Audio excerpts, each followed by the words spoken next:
Hello, friends. If you're curious about the movie The Ten Commandments, 1956, you're in the perfect place. Don't forget to give this video a quick like, it really helps us out.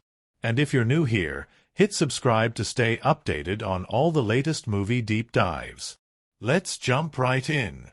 In a time when storytelling was as much about spectacle as it was about soul, an epic was crafted that dared to aim higher than the pyramids themselves. It was a film born of ambition, reverence, and a belief in the enduring power of ancient tales to stir the modern heart. This wasn't just cinema. It was an event, a towering symphony of faith, rebellion, and redemption, captured with a grandeur so sweeping that it seemed to reach beyond the screen and into the heavens themselves. Created at a time when each set was built brick by real, dusty brick, and every costume stitched by hand, the scale of the undertaking is almost unimaginable today. And yet, within its sprawling story of kings, slaves, miracles, and plagues, it cradles something intimate. The story of a man torn between two worlds, called to forge a destiny that would change history forever. The film opens in the land of Egypt, a realm of glittering palaces and cruel oppression. A mighty empire ruled by pharaohs who see themselves as living gods, casting long shadows over a people shackled in endless labor. Into this harsh world, a child is hidden among the reeds of the Nile, his fate steered by forces unseen. Raised as royalty, beloved as a prince, the boy grows into a man of strength, wisdom, and charisma, a leader among men yet blind to his true heritage. He is Moses, though he does not yet know it, and his journey from favored son to deliverer of nations will be one marked by heartbreak, transformation, and unimaginable trials. The tension in this golden world begins to tighten like a bowstring. Pharaoh's court brims with intrigue, pride, and ambition. There is love too, twisted and tender, a forbidden love that runs like a crack through marble. Moses, raised alongside Ramesses, the arrogant heir to the throne, finds himself caught in a silent war for the heart of Egypt, one that is waged not just with armies, but with whispered promises and poisoned favors. His feats win him glory, his spirit earns him the devotion of the people. And yet, the very blood in his veins, the secret that flows through him like a river in flood season, threatens to wash away everything he has built. When the truth is revealed, it does not come with gentle kindness. It is torn from him in the brutal light of betrayal and fear. Moses, the prince, is cast down, stripped of his fine robes and titles, driven into the wilderness with only the barren sands and burning sun as his companions. In the wild lands, he finds not death, but something more profound, a calling. A voice from within a bush that burns but is not consumed, a voice that speaks not just to his ears but to his very soul. It is here, in the loneliness of exile, that a new Moses is born, not the prince of Egypt, but the messenger of a force greater than any pharaoh. What follows is nothing less than the reshaping of destiny itself. Moses returns to the kingdom that once cast him out, standing not as a supplicant but as a prophet, demanding the impossible, that Egypt release its slaves. His demands are met with scorn, with laughter, with cruelty. And so begins a battle of wills, not fought with swords, but with plagues and portents, each one more terrifying than the last. The Nile runs red with blood. Frogs swarm the palaces. Darkness falls over the land like a living thing. Through it all, Moses stands unyielding, a pillar against the storm, while Ramesses, proud and unbending, watches his kingdom crumble around him. And still, the final blow is yet to come, the death of the firstborn, a sorrow so deep that even the cold marble halls of Pharaoh's palace tremble under its weight. In the wake of this grief, Egypt finally yields, and the slaves are set free, a sea of humanity marching into the unknown, driven by the promise of a land they have never seen. But freedom, as they soon learn, is a road paved with hardship and doubt. The Red Sea stands in their path, a wall of water and death. Behind them, the armies of Egypt give chase, driven by rage and wounded pride. What happens next has echoed through the ages, captured in paintings, hymns, and prayers. The parting of the sea itself, a miracle so vast it seems to split reality in two. Walls of water rise up, and the chosen people walk through on dry ground, the forces of nature bent to the will of a single man and the God who guides him. It is a moment of triumph, of deliverance, but also of sorrow, for the sea closes not just over the pursuing armies, but over the final ties that bound Moses to the world he once knew. The journey does not end there. In the desolate wilderness, amid the rocky heights of Mount Sinai, Moses receives a covenant, a gift of law carved into stone by fire and divine hand. The 10 Commandments, a foundation not just for a people, but for civilizations to come. And yet, even as he descends from the mountain, bearing these sacred words, he finds betrayal waiting. The freed slaves, lost and afraid, have turned to idolatry, dancing around a golden calf in a desperate attempt to reclaim the gods of their former masters.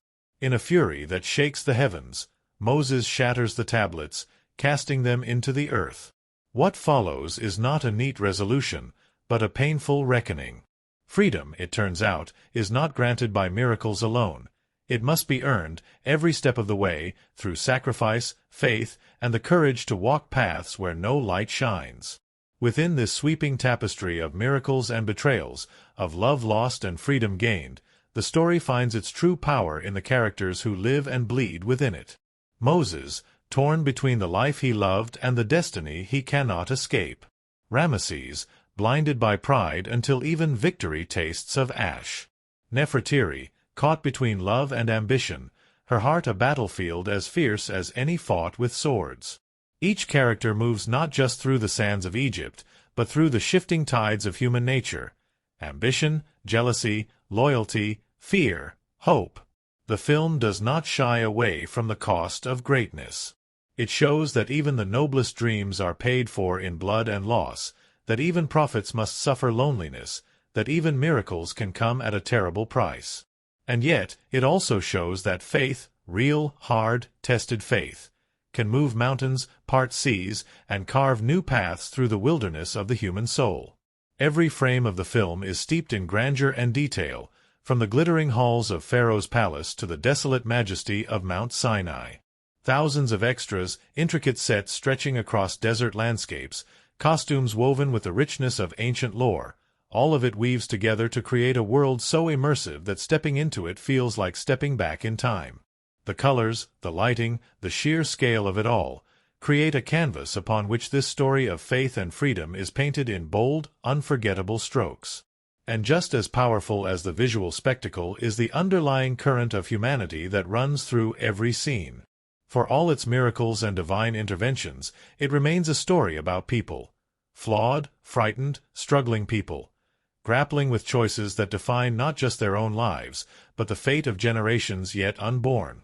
The twists and turns of the story keep the heart pounding. Betrayals by those once trusted. Triumphs that seem within grasp only to be ripped away by doubt and fear. Moments of staggering power where the impossible becomes real, and moments of crushing sorrow where hope flickers and nearly dies. It is a film that reminds us again and again that salvation is not given. It is fought for, prayed for, and, above all, lived for.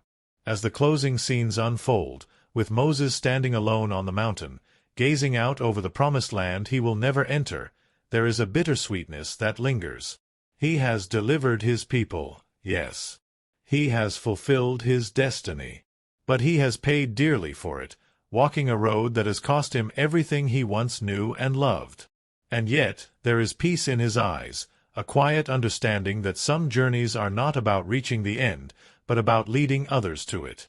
And so the story echoes on, as timeless as the desert winds, as enduring as the stone tablets carved by divine fire. It remains a testament to the idea that even in a world of mighty empires and cruel kings, a single voice, raised in faith and defiance, can change the course of history. And that even the smallest spark of belief can, in the end, part seas and reshape the world. In the burning heart of ancient Egypt, where golden palaces gleamed beneath a pitiless sun and the Nile snaked like a lifeline through a world ruled by gods of flesh and blood, a decree was issued that would set the future trembling.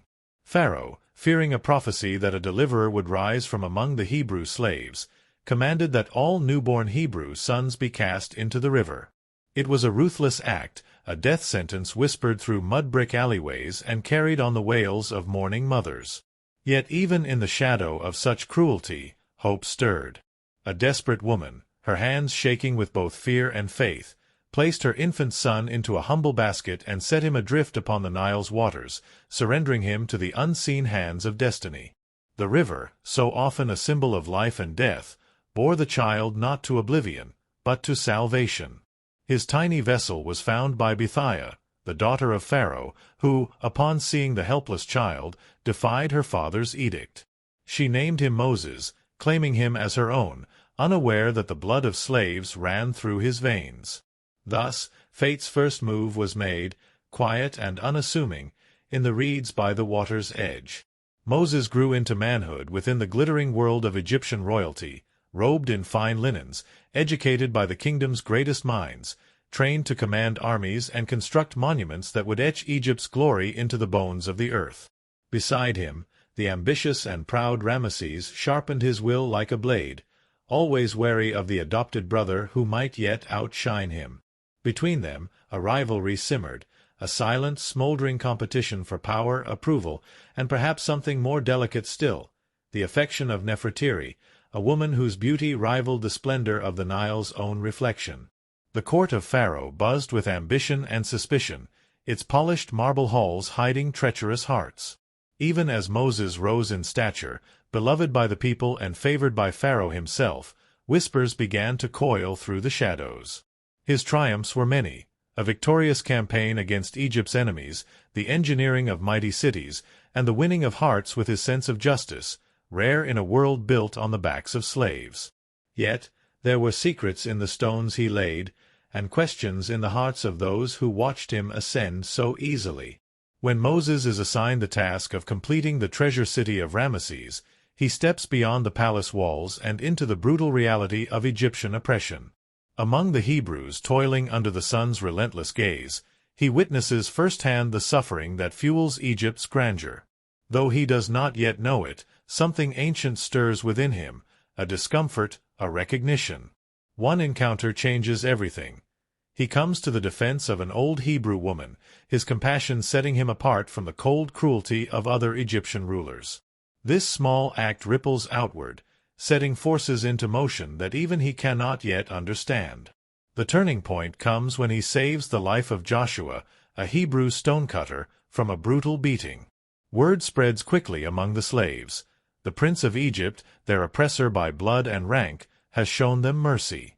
In the hidden corners of the city, old prophecies are whispered anew, and among the ruling class, suspicions harden into fear. Ramesses, seizing upon the rumors, fans the flames of doubt around Moses, eager to discredit his rival and solidify his own claim to the throne. Meanwhile, Nefertiri, torn between love and duty, struggles with her own heart. She knows Moses is not like the others, his spirit gentler, his sense of justice deeper, but her loyalty to Egypt wars with her devotion to him. It is a conflict that gnaws at her, a wound no crown or scepter could heal. The truth, when it comes, arrives with devastating force. Bithiah, driven by guilt and love, confesses to Moses that he was not born of Egyptian blood, but of Hebrew lineage, a child of the slaves he had unknowingly oppressed. The revelation shatters Moses' world, pulling the ground out from under him with ruthless precision. He is neither prince nor slave. He is both and neither. In the silence that follows, the echo of his true name, Moses, drawn from the water, resonates with new, painful meaning. No longer able to reconcile the life he has lived with the truth of who he is, Moses abandons his privileged existence. Donning the humble garb of a laborer, he walks among the slaves, learning their suffering firsthand, letting the weight of their chains settle upon his shoulders. It is here, amid the dust and sweat of the Hebrew people, that he begins to understand his true purpose, not as a ruler of men, but as a servant of something far greater. But Egypt does not forgive betrayal easily. Ramesses, seeing his opportunity, accuses Moses before Pharaoh. The court becomes a theater of cruelty, where loyalty is measured by obedience and truth is crushed beneath the weight of ambition. Despite Nefertiri's desperate pleas, Moses is brought before Pharaoh, where he confesses not only his heritage but his belief that it is unjust to enslave a people. It is an act of defiance that Pharaoh cannot abide, and Moses is cast out, stripped of his royal titles and banished to the burning wilderness. The desert is not a forgiving place. It strips Moses of the last remnants of his former life, parching his throat, scorching his flesh, testing his will. Days stretch into endless suffering as he staggers across the barren wastes, a man broken in body but not yet in spirit. Death seems certain, a final, inevitable end to a life carved by conflicting destinies. And yet, where death seems most sure, life waits. Moses collapses at a desert well, and there, beneath the unblinking gaze of the sun, he finds the daughters of Jethro, a Midianite priest. They are under attack by desert raiders, and even in his weakened state, Moses rises to defend them, summoning strength from some hidden reservoir of will. His act of courage earns him a place among them, a new life of simplicity and toil, far from the marble halls and golden chains of Egypt. In Jethro's tent, Moses finds peace he never knew he needed. He marries Sephora, one of Jethro's daughters, and tends to flocks instead of armies. Seasons pass, and with each day, the prince of Egypt recedes further into memory, replaced by a shepherd who walks not with pride, but with humility. It seems, for a time, that this will be his fate, to live and die in obscurity, far from the world of kings and prophecies. But destiny is not so easily outrun. One day, as Moses tends his sheep beyond the wilderness, he is drawn to a strange sight, a bush that burns with fire but is not consumed. Approaching with awe and fear, he hears a voice call his name, a voice that speaks not to his ears but to the deepest parts of his soul. It is the voice of the God of his ancestors, the God of Abraham, Isaac, and Jacob, calling him to a mission beyond imagining. He is told to return to Egypt, to stand before Pharaoh, to demand the release of his people from bondage. It is a command that terrifies him, that humbles him. He protests his unworthiness, his inadequacy. But the voice does not offer comfort, it offers only purpose. "I will be with you," it says, and with those words, Moses' journey is set. He leaves behind the life he has built, the family he has loved, and sets his feet upon a path that will lead him back into the heart of the empire that once claimed him. A path that will pit him against old friends and new enemies, against kings and gods, against the very forces of nature themselves. And the world will never be the same again. The desert wind carried Moses back toward the land of his birth, a man transformed by fire not seen by human eyes. He returned not with the garb of princes, but wrapped in humility, a simple staff in hand and a burden too great for any one man to bear. With his brother Aaron by his side, he crossed the boundaries of Egypt, where the mighty walls still gleamed beneath the sun, yet where the cries of the oppressed still echoed just as they had when he was driven into exile. The palace gates, once open to him without question, now loomed as barriers to a forgotten life. Still he entered, standing before Ramesses, who now wore the crown of Pharaoh, his face carved from stone, harder and prouder than ever. Moses spoke with the authority not of earthly kings but of a divine command, "Let my people go." His words, once soft and searching, now thundered with purpose. But Ramesses, bound by pride and the iron traditions of his ancestors, laughed in the face of the demand. No hand, no god, would wrest Egypt's slaves from him. Thus began a battle unlike any ever witnessed, not of armies and swords, but of signs and wonders, of power that bent nature itself to divine will. The river that once bore Moses to safety now ran red with blood, a living testament to the wrath of a God who would not be mocked. Frogs poured from the waters, filling every chamber of Pharaoh's palace. Gnats and flies descended in clouds so thick they blotted out the sun. Livestock died where they stood, and boils erupted on the flesh of man and beast alike. Each time, Moses returned to Pharaoh, the words the same, unwavering, even as devastation piled at their feet. Each time, Pharaoh's heart hardened further, his grip on power tightening into a death spiral that dragged all of Egypt toward ruin. Even when hail and fire rained from the skies, even when locusts devoured what little the plagues had spared, Pharaoh would not yield. His pride, once a chisel that carved his greatness, became the hammer that shattered his kingdom. Yet among the Hebrews, hope blossomed. They saw in Moses not just a leader, but a promise made flesh. Their faith grew with every sign, every wonder, and the dream of freedom, once buried beneath generations of bondage, now flickered like a flame refusing to be snuffed out. But deliverance would not come without a final, terrible cost. Moses, heavy with sorrow, delivered the last warning, the death of the firstborn. From the lowliest peasant's child to the very heir of Pharaoh, death would pass through Egypt like a relentless tide. Among the Hebrews, preparations began in grim silence. Lamb's blood smeared upon doorways, a signal to the destroyer to pass over their homes. And as night fell, a stillness spread across the land, a terrible anticipatory calm that seemed to crush the air from the lungs.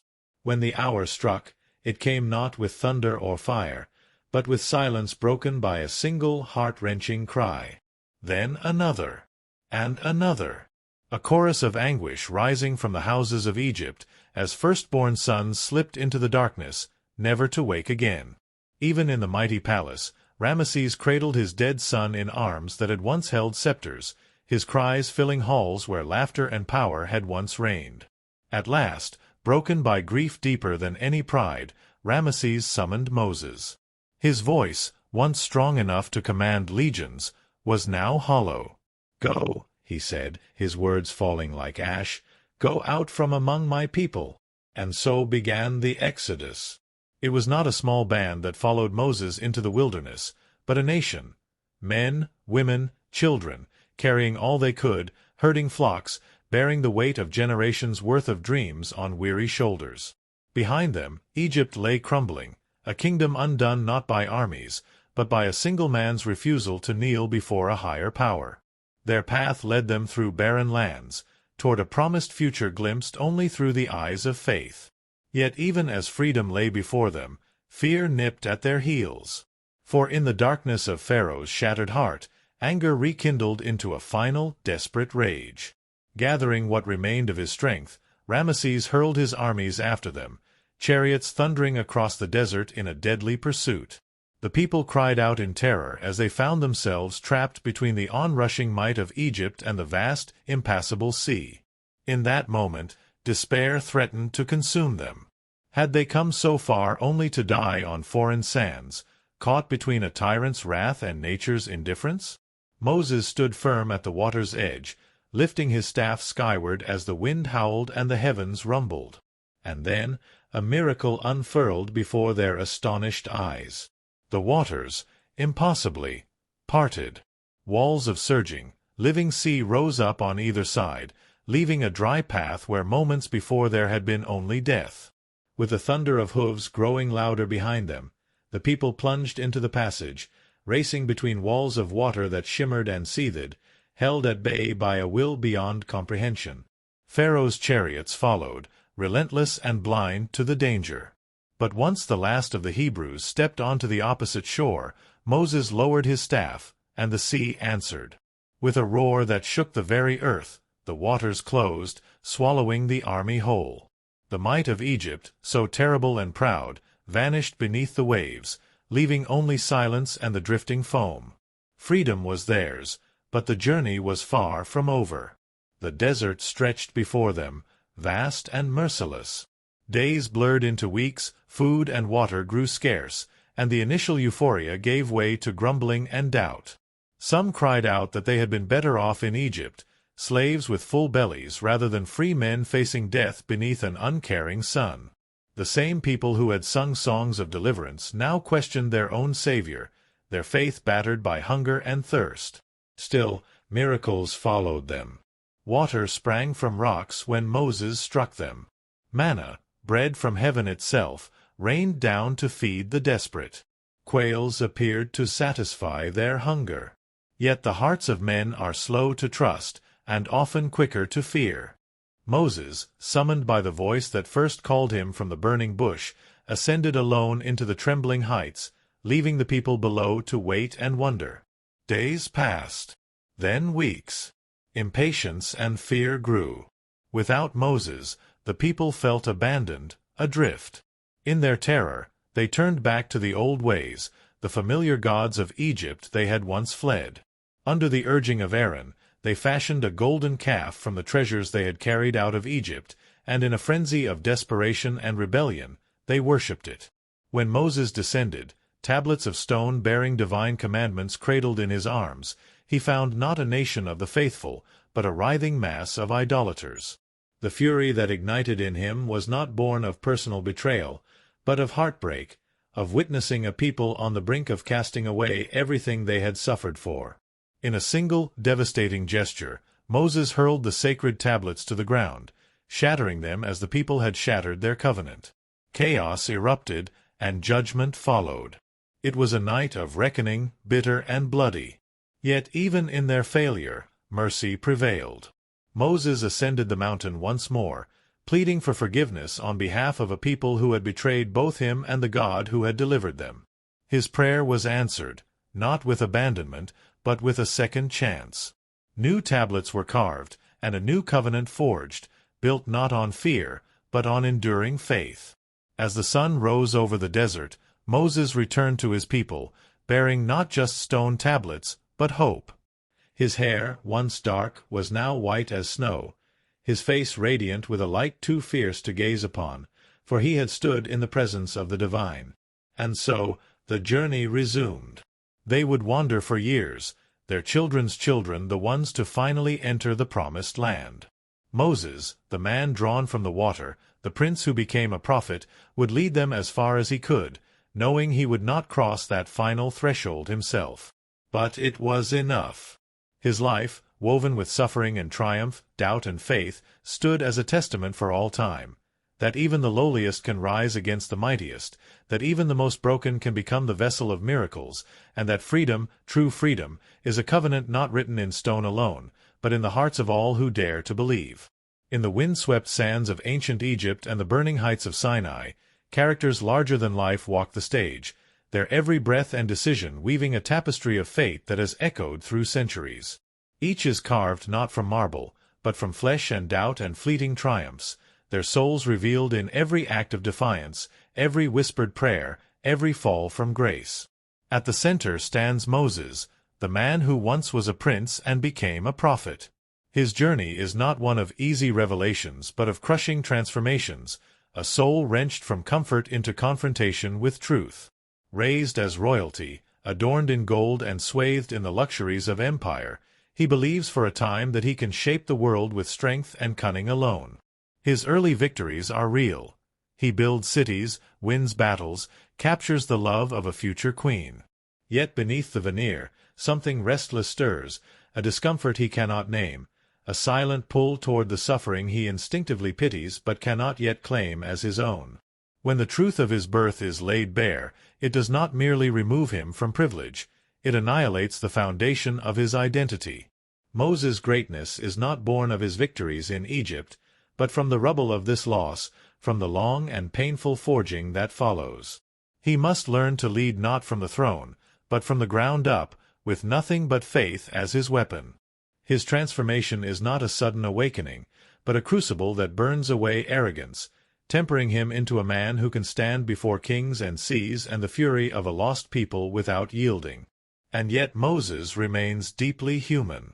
He doubts. He despairs. He strikes the rock in anger when faith seems too slow to answer. He shatters the tablets in fury when the people betray everything they had fought for. These flaws do not diminish him, they magnify his journey. For it is not a perfect man who leads the Hebrews to freedom, but a wounded one, a man who understands that leadership is not command, it is service, it is burden, it is love. Opposite him stands Ramesses, a figure as tragic as he is proud. Ramesses embodies the peril of unchecked ambition, the cruelty born of fear masked as strength. He is not a villain by nature but by choice, a man so desperate to prove his worth, to outshine Moses, to satisfy the heavy expectations of his lineage, that he becomes a prisoner of his own pride. When Moses challenges him, it is not merely a political threat, it is a personal betrayal that gnaws at the deepest insecurities of a man who has spent his life in Moses' shadow. Yet Ramesses is not devoid of complexity. His grief at the death of his son is raw, real, and shattering, a window into the heart that pride and duty had buried. In that moment of agony, when he finally releases the Hebrews, it is not an act of mercy, but of despair, a breaking of a man who loved power more than he knew how to love life. Even his final pursuit of the fleeing slaves feels less like vengeance and more like a doomed attempt to reclaim a self shattered beyond repair. Between them moves Nefertiri, the queen whose heart is torn between love and loyalty, passion and ambition. She is not simply an ornament of the court, but a catalyst of destiny. Her love for Moses is real, fierce, and devastating. She sees in him a future of honor and greatness, a partner who could rule not just a nation but her own restless spirit. When Moses is cast down, Nefertiri's heartbreak twists into something darker. Spurned and desperate, she becomes a pawn of greater forces, her jealousy and pride weaponized by Ramesses' ambitions. Yet she, too, is a creature of sorrow as much as malice. Her choices, though damning, are born from wounds, from the unbearable sight of the man she loved choosing slavery and obscurity over her. In her fall, there is a mirror to the fall of Egypt itself, a kingdom that could not comprehend that greatness must be shared, not imposed. Aaron, the brother of Moses, is another figure whose journey is laced with contradictions. Loyal and steady, he becomes Moses' voice when his brother doubts his own. Yet Aaron, too, is vulnerable to the fear that consumes the wandering people. In the absence of Moses atop Sinai, it is Aaron who gives in to the clamor of the desperate, forging the golden calf that nearly undoes everything. His failure is not born of evil but of weakness, a reminder that even the faithful can falter, that leadership is a fragile, perilous calling. Joshua, the young warrior among the Hebrews, represents the flame of hope that flickers even in the darkest night. Where others doubt, he believes. Where others clamor for a return to the chains of Egypt, he stands firm, his eyes fixed on the distant promise of a land flowing with milk and honey. He is the embodiment of the future Moses strives to secure, the next generation that will, one day, carry the covenant into a new dawn. Among the Hebrews, there is a chorus of voices, each reflecting the complex nature of freedom itself. Freedom, the film reminds us, is not an instant transformation. It is a grinding, painful evolution. Some, like Joshua, seize it with both hands. Others, like Dathan, scheme and grumble, yearning for the false security of familiar chains. Through them, the story explores the truth that oppression does not merely break the body. It chains the mind, and liberation requires more than open gates. It demands courage, patience, and a willingness to suffer anew for the sake of something unseen. Even minor characters shimmer with symbolic weight. Bithiah, Pharaoh's daughter, defies her father's edict in an act of love that changes history. Her silent rebellion, her refusal to abandon Moses even when it costs her everything, becomes a testament to the quiet, stubborn goodness that can exist even within corrupted systems. Pharaoh Seti, though brief in his appearances, casts a long shadow. A ruler who admires Moses, who sees in him the strength and wisdom that he wished for in his own bloodline, Seti's favoritism plants the seeds of rivalry and jealousy that later consume Ramesses. Seti represents the old order, a world where power is maintained by tradition and fear, where kindness is a luxury rulers cannot afford. His death marks not just the end of a reign, but the end of an era. And throughout the story, there moves an unseen but omnipresent character. God, not depicted in flesh, but in fire, in wind, in plague, in law. It is a presence that demands faith without visible certainty, a force that tests as much as it delivers. It is not a convenient God, but a consuming one who asks everything and gives in return not comfort, but purpose. The character of the Hebrew people themselves shifts and grows over the course of the story. They begin as victims, defined by their chains and their suffering. But suffering alone does not create a nation. It is through trial after trial, through hunger and fear and doubt, that they are shaped into something more, a people capable of bearing a covenant meant to echo through all of human history. Their journey is not a straight ascent but a long, winding pilgrimage through weakness toward strength. The interactions among these characters create a living, breathing epic where alliances shift, hearts break, and the sands of destiny are blown by winds few can predict. There are no caricatures here, no simple heroes or villains. Every character, from the grandest king to the lowliest slave, is marked by the struggle between fear and faith, pride and humility, self-preservation and sacrifice. In the end, it is Moses, standing alone on the edge of the promised land, who embodies the journey most fully. His face, lined with the scars of leadership, his eyes heavy with sorrow and hope, looks out across a future he has fought for but will never taste. In that moment, he becomes not just a character in a story, but a symbol of the eternal truth that the greatest victories are often won by those who never see the harvest they sow. Through him, and through the lives he touches and transforms, the film weaves a meditation on freedom, on faith, on the cost of greatness, and on the enduring human spirit that, when tested, rises again and again to meet the impossible. Their story is not locked in the past. It lives on, whispering in every heart that has ever dared to hope for something more.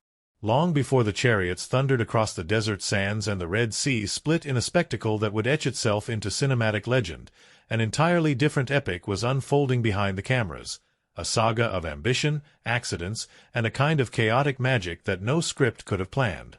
The making of this towering film was a production almost as monumental as the story it sought to tell, filled with strange happenings, extraordinary efforts, and moments so bizarre they seem stitched from myth themselves.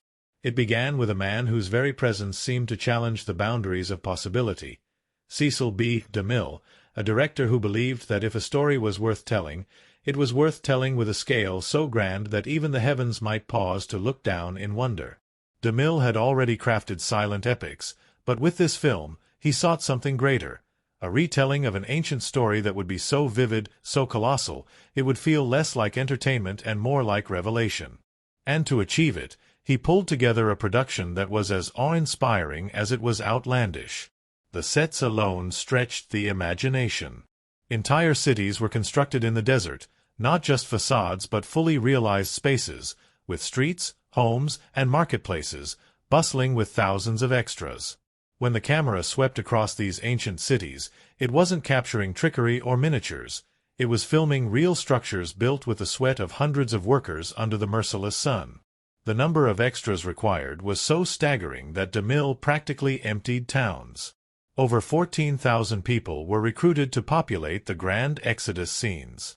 Hotels were overrun, food supplies stretched to their limits, and transportation became a logistical nightmare. It is said that DeMille commanded his crowd scenes using a microphone linked to a series of massive loudspeakers scattered across the desert, his booming voice echoing across miles of sand as he directed not dozens, but thousands at once. Among the extras, there were not only actors but real Bedouins, locals hired on the spot, and even military personnel brought in to maintain order during the larger scenes. Managing such a mass of humanity became an exercise in controlled chaos. Dehydration, heatstroke, and the occasional full-blown brawl were common on set, with medical tents pitched alongside the sound stages like a battlefield infirmary. Animals, too, became part of the unpredictable ballet. The production required camels, horses, goats, cattle, and even trained birds, each presenting its own set of challenges.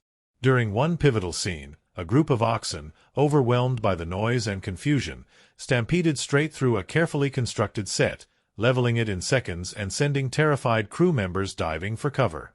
It took days to rebuild what had been reduced to splinters in mere moments. Then there was the question of the parting of the Red Sea, a moment so iconic, so unimaginable, that it still defies belief today. Special effects of the 1950s were not what they are now. CGI was a dream yet to be born. Instead, ingenuity ruled the day.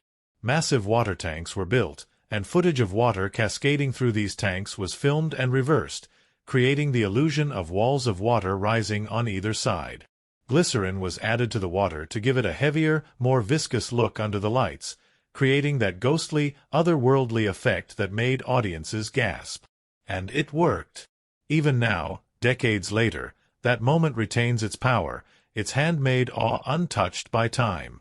Filming such spectacles, however, came at a price. And it worked.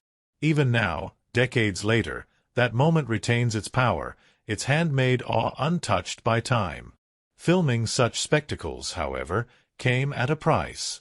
During the shooting of the Red Sea sequence, several crew members were injured by collapsing set pieces and unexpected surges of water. Equipment was swept away. Cables snapped under the strain. DeMille himself, ever the iron-willed general of his cinematic army, suffered a massive heart attack on set.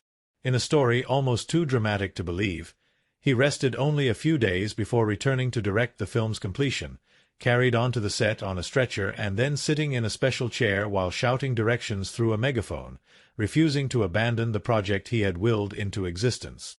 The cast experienced its own share of the surreal. Charlton Heston, who embodied Moses with a gravity and intensity that seemed almost predestined, was so physically imposing that finding actors to believably stand beside him became a challenge. Extras were carefully chosen for their height to make the scenes seem more balanced. Yet it was not just Heston's stature that left an impression, it was his commitment. To make the transition from Egyptian prince to desert prophet feel authentic, he grew out his own beard and spent days in the desert between shoots, immersing himself in the harshness of the landscape. Adding another layer to the strangeness, Heston's newborn son Fraser was cast as the infant Moses. It was a practical choice. Heston joked that finding a baby who resembled him would have been nearly impossible otherwise, but it created a surreal symmetry, a real-life child cast to float among the reeds as his father prepared to lead cinematic multitudes to freedom. The dedication to authenticity, at times, bordered on the obsessive. DeMille insisted that every costume be meticulously researched and handmade, from the gleaming gold of Pharaoh's court to the rough-spun cloaks of the Hebrew slaves. More than 15,000 costumes were created, each detailed down to the last stitch, even though many would never be seen clearly on film. Craftsmen worked around the clock in workshops the size of airplane hangars, stitching history into every seam. And then there were the strange, inexplicable accidents that plagued the production. At one point, a set designed to depict a temple collapsed overnight without warning, even though weather conditions had been calm. Superstitious whispers rippled through the crew. Was it a curse? A sign? DeMille, ever the showman, laughed it off and ordered the temple rebuilt twice as large, declaring that no unseen force would outdo his ambition. Tensions ran high throughout the grueling shoot. Stories of on-set arguments, emotional breakdowns, and last-minute rewrites are legendary. Yet despite it all, or perhaps because of it, there was a spirit of grim camaraderie that held the production together. Every hardship, every bizarre incident, seemed to fuse cast and crew into a single, stubborn organism determined to see the vision realized. Some moments behind the scenes bordered on the absurd. During one battle sequence, the extras playing Hebrew slaves accidentally broke through their restraints too early, triggering a premature charge that turned the carefully choreographed scene into a chaotic free-for-all. DeMille, surveying the mess from his tower-like director's chair, reportedly chuckled and ordered the cameras to keep rolling, capturing the genuine panic for use in a later montage. One particularly curious incident involved a snake charmer hired for scenes requiring live cobras. During a shoot, several snakes escaped their enclosures and vanished into the massive sets. For days, cast and crew lived with the unsettling knowledge that venomous guests might be lurking just out of sight.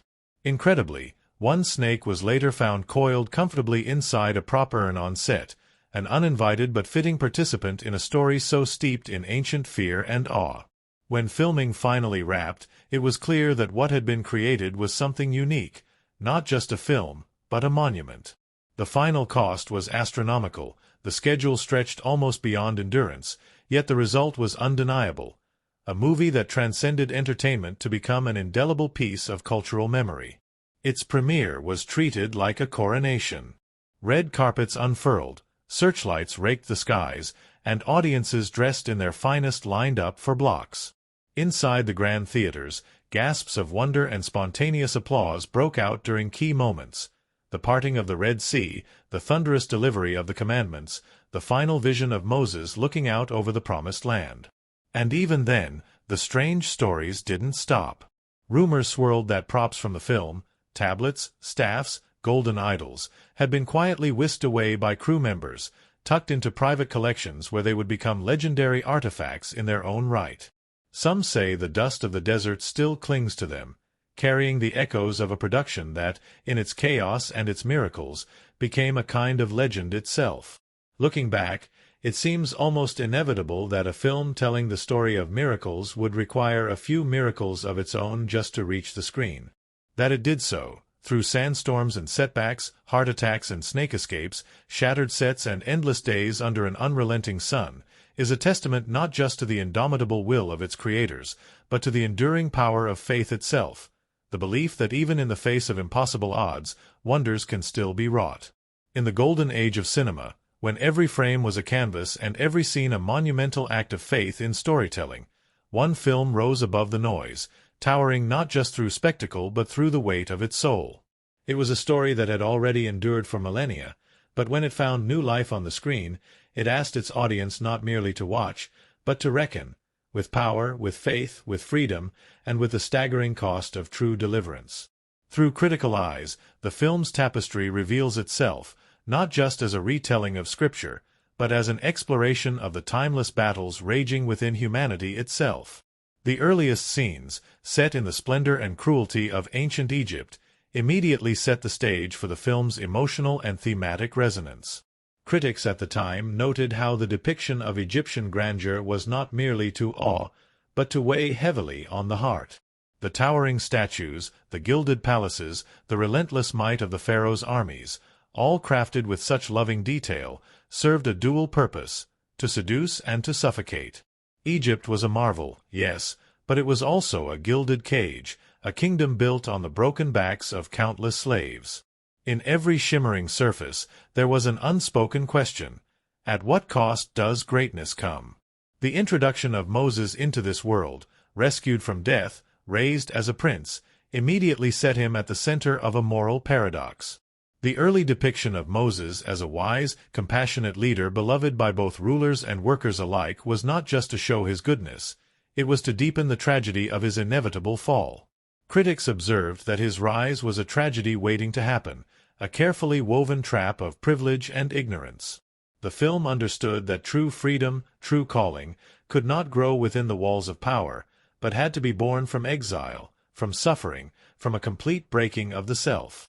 When the truth of Moses' heritage is revealed, it does not feel like a sudden twist, but a slow, inevitable cracking of the world he thought he knew.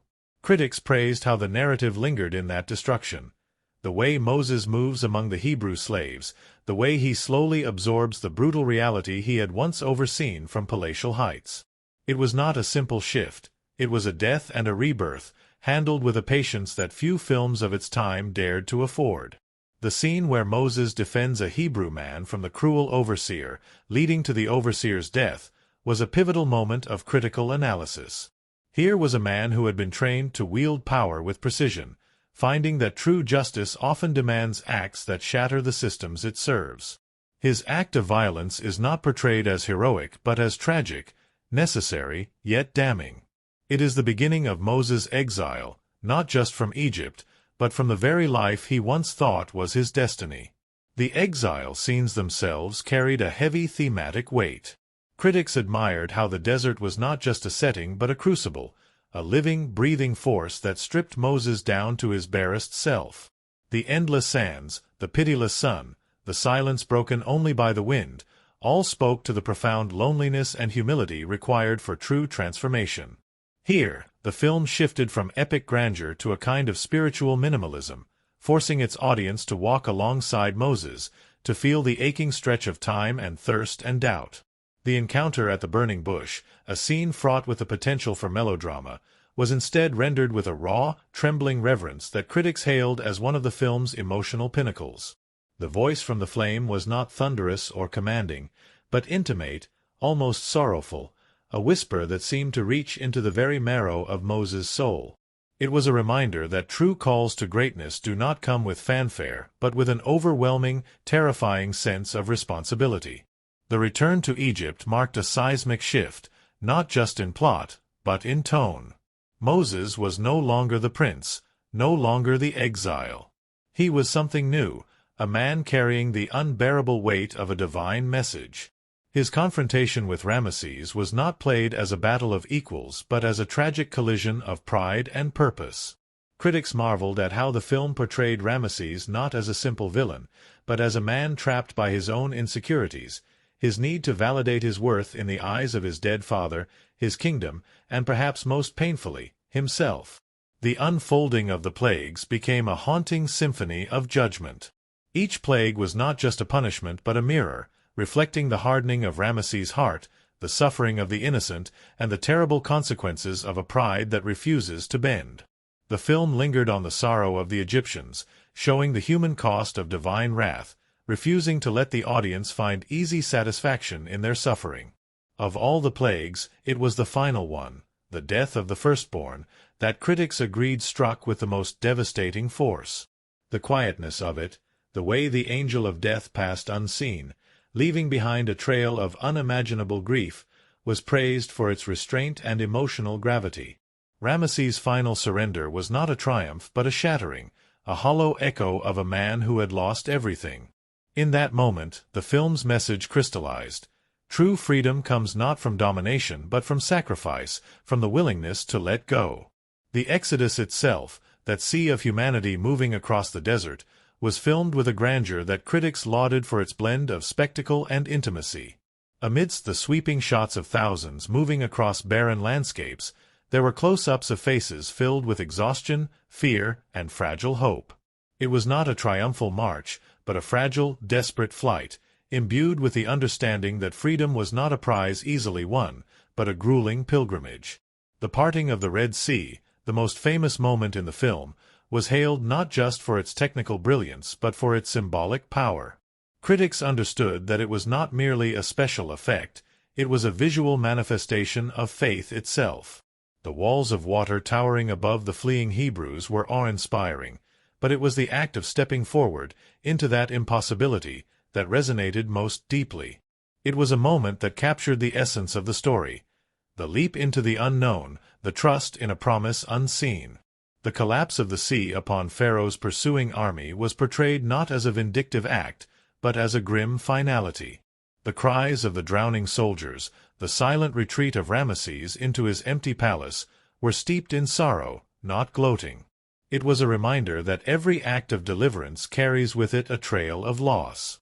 The journey into the wilderness, far from being a denouement, was where the film deepened its emotional core. Critics admired how the story refused to end with freedom's first breath, recognizing that the harder journey was just beginning.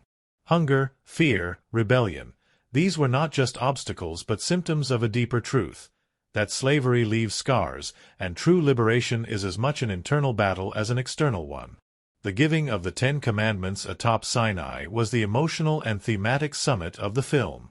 Moses, aged and humbled, receives not just laws, but a covenant, a sacred trust linking the divine to the human.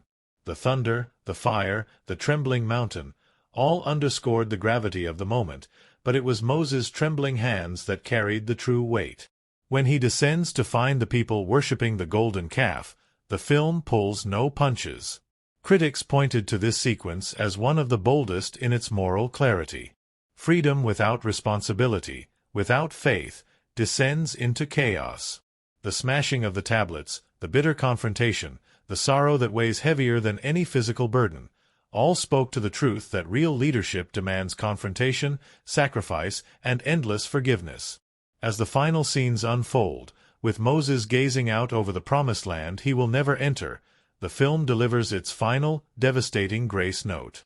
Critics praised the bittersweet beauty of this ending, the acknowledgement that some dreams are bigger than a single lifetime, that the truest leaders are those who prepare a future they will never see. The film's reception was, fittingly, as colossal as its ambition. Audiences wept, cheered, and sat in stunned silence. Critics, even those wary of biblical epics, recognized the towering achievement not just of scale but of heart. It became more than a movie. It became a rite of passage, a testament to the enduring power of faith, storytelling, and the fragile, magnificent human spirit. And long after the credits faded and the theaters emptied, the echoes remained, of a staff raised against the sky, of waters parted by unseen hands, of a voice whispering from a flame, calling each of us to a destiny greater and more terrifying than we dare to imagine. Before the world ever witnessed the thunderous parting of the Red Sea or the trembling of Mount Sinai on the silver screen, there was another epic unfolding far from the camera's frame, a drama of dust, sweat, stubborn dreams, and impossible ambitions that became, in its own way, as grand and legendary as the ancient story it sought to tell. The making of the film was not simply a production. It was a monumental act of willpower and imagination, one that stretched the limits of what filmmaking could be and, in the process, became its own myth. The making of the film was not simply a production. It was a monumental act of willpower and imagination, one that stretched the limits of what filmmaking could be and, in the process, became its own myth. At the heart of it all stood Cecil B. DeMille, a man who did not merely direct movies. He commanded them into existence like a general leading an army through uncharted territory. DeMille approached the film not as an adaptation but as a calling. Every detail mattered. Every stone set in the grand Egyptian palaces, every fiber of every costume worn by the thousands of extras, had to carry the weight of authenticity. If the story demanded the forging of nations and the wrath of heaven, then by heaven, DeMille would summon it. It all began in the vast barren expanses of the Egyptian desert, where the first sets rose like ancient memories pulled back into the waking world. Here, under a sun so fierce it seemed to melt time itself, workers built entire cities, not small replicas, but towering constructs so massive that they dwarfed the people moving among them. Skilled craftsmen, architects, and laborers toiled for months to create streets, statues, and temples that could have convinced even the most skeptical eye they had been standing there for millennia. Yet it wasn't just the architecture that demanded attention. DeMille insisted on historical accuracy down to the last invisible thread. Egyptian hieroglyphics were hand-carved into temple walls. Every headdress, robe, and piece of jewelry was researched meticulously, drawn from archaeological findings and museum collections. The wardrobe department, stretched to its limits, produced over 15,000 individual costumes, each one telling its own story through color, texture, and design. Even background extras, who might never appear clearly on camera, were dressed as if they had walked straight out of antiquity. Managing the logistics of such an enormous undertaking became an art form in itself. The number of extras needed for certain scenes, particularly the mass exodus from Egypt, was so staggering that it forced DeMille to create a miniature civilization. Thousands of people had to be clothed, fed, and directed daily. Entire camps were built to house the cast and crew. Daily life on set resembled a bustling city more than a movie production. There were dining halls, medical tents, costume stations, even makeshift schools for the children of the cast and crew. And oh, the animals! Camels, donkeys, oxen, goats, all had their parts to play. Managing them proved a nearly impossible task. There were days when scenes had to be halted because a stubborn camel refused to cooperate, or a herd of goats decided en masse to investigate the food trucks.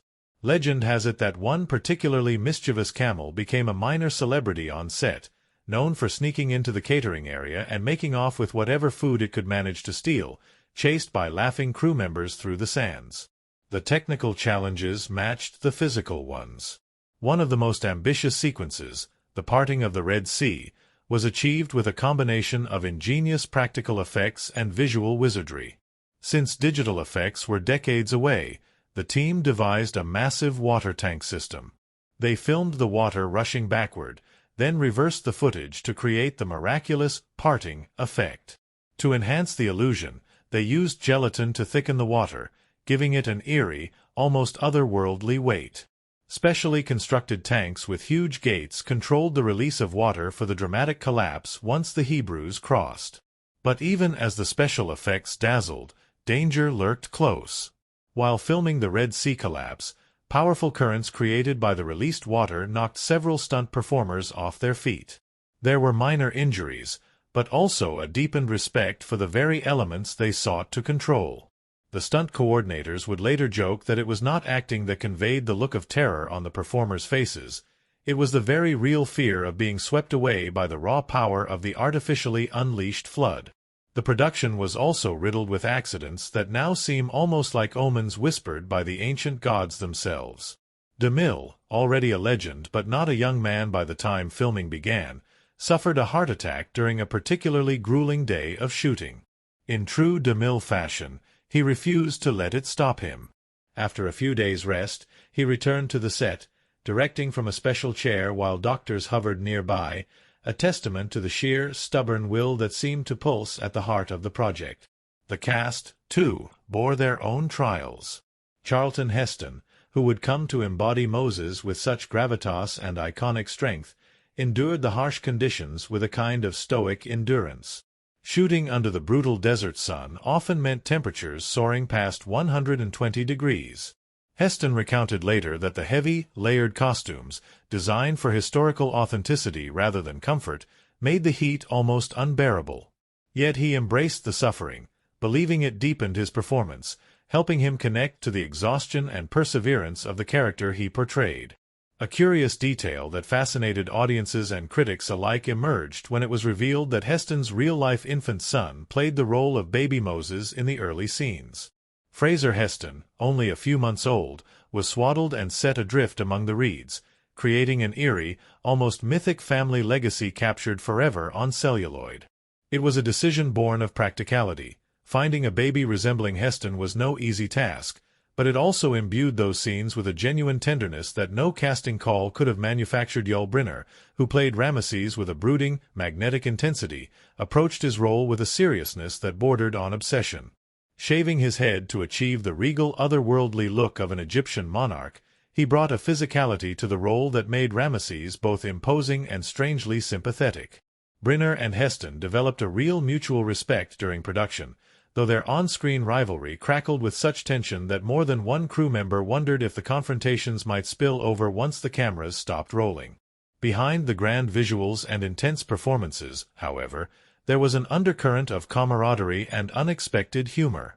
The sheer size of the sets meant long, exhausting days, and to keep spirits high, the crew often played elaborate practical jokes. There were stories of sand-filled shoes, staged mock revolts among extras playing Hebrew slaves, and one legendary prank involving a rubber snake that caused more than one assistant director to scream loud enough to halt filming. Even nature seemed to want a role in the production.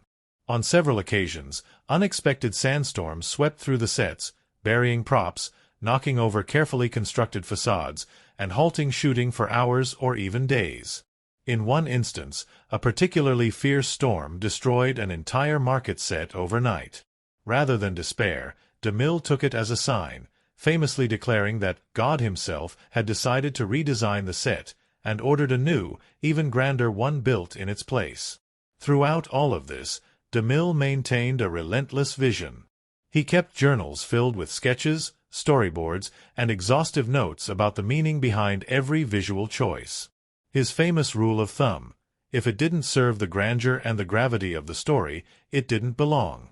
Even the musical score, sweeping and majestic, was shaped with the same philosophy. Composer Elmer Bernstein crafted themes so rich and emotionally layered that they became characters in their own right, underscoring not just the events on screen but the spiritual journeys unfolding within.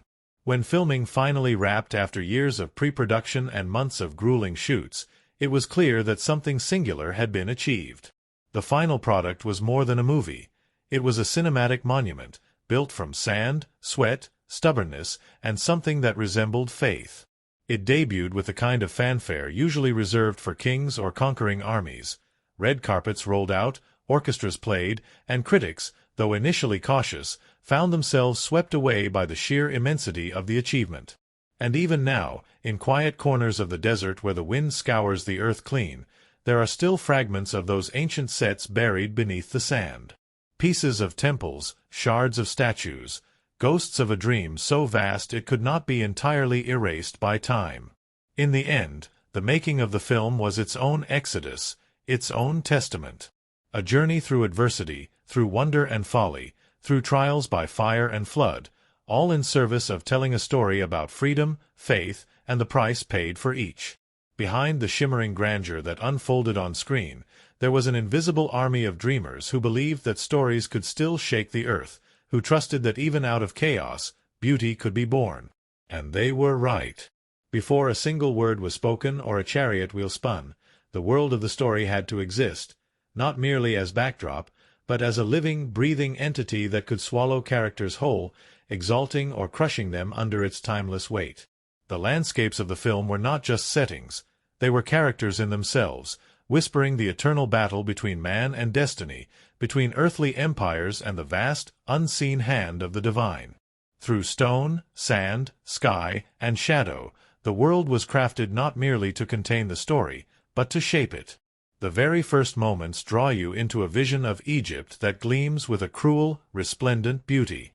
The cityscapes stretch outward in a sprawl of ordered majesty, immaculate temples, endless rows of sphinxes, and palatial gardens fed by the bounty of the Nile. Here, gold does not merely decorate, it intoxicates.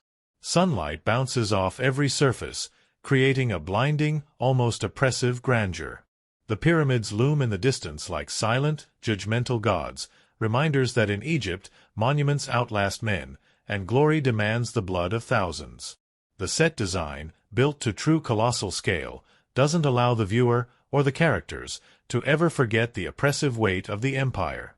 Wide shots capture the diminutive size of individual figures against the massive architecture, emphasizing the insignificance of one life in the grand machinery of the state. Every stone block, every towering obelisk carved with hieroglyphics, seems to press down upon the characters, especially Moses, whose journey is a constant struggle to step out from the shadows of the world that raised him. Beyond the cities, the film sweeps into the raw immensity of the desert. Here, the landscape becomes a test, a crucible of the soul. Cinematography captures the desert not simply as barren, but as a force, alive with shimmering heat, infinite and indifferent. Endless dunes undulate like a restless sea, swallowing all sense of direction or control. As Moses stumbles into exile, the camera shifts its style, lingering longer, drawing out wide, desolate shots that let the emptiness consume the frame. No lush close-ups, no ornate sets, just the brutal, honest vastness of nature, dwarfing human ambition to dust. In stark contrast to the ordered geometry of Egyptian civilization, the wilderness is chaotic, elemental, sacred. This cinematic shift is more than aesthetic. It mirrors Moses' internal journey. Where Egypt is about human mastery, the wilderness is about surrender, to forces greater than understanding, to the burning voice that calls from a bush that blazes but is never consumed. Mount Sinai itself, when finally revealed, rises like a wound in the sky. Craggy, torn, crowned with storms, it feels less like a part of the earth and more like a bridge stabbed into the heavens.